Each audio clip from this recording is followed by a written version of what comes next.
महाराष्ट्राचा। नमस्कार, मी सुद्धा संध्या लाईव्ह मध्ये आपल्या सगळ्यांचं स्वागत। राजगुरुनगर नगर परिषद निवडणुकीचा प्रचार आता अंतिम टप्प्यात पोहोचला असून उमेदवार विविध माध्यमांचा वापर करून मतदारांशी थेट संवाद साधत आहेत। शिवसेना शिंदे गटाने प्रचारात विशेष आघाडी घेत प्रभावी प्रचार यंत्रणा उभी केली आहे।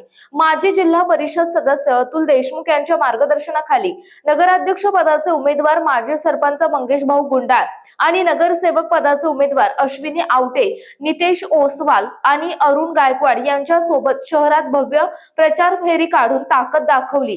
या प्रचार फेरीत तरुण वर्ग आणि महिलांचा उत्स्फूर्त सहभाग पाहायला मिळाला। वाढत्या प्रतिसादामुळे संपूर्ण प्रचारात उत्साहाचे वातावरण निर्माण झाले असून शिंदे गटाच्या कार्यकर्त्यांमध्येही नवचैतन्य दिसून येत आहे।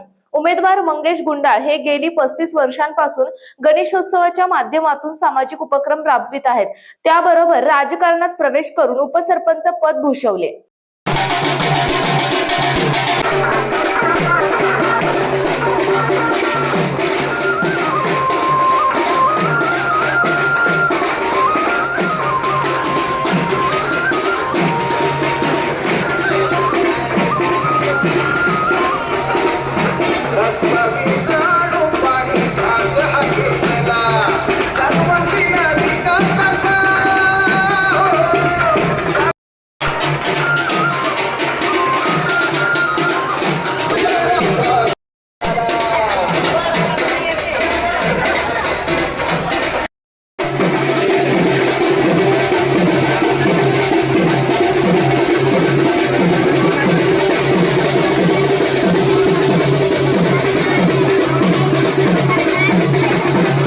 ताज्या आणि महत्त्वपूर्ण बातम्या पाहण्यासाठी आजच आमच्या संध्या लाईव्ह न्यूज चॅनलला YouTube वर सबस्क्राइब करा आणि बेल आयकॉन प्रेस करा।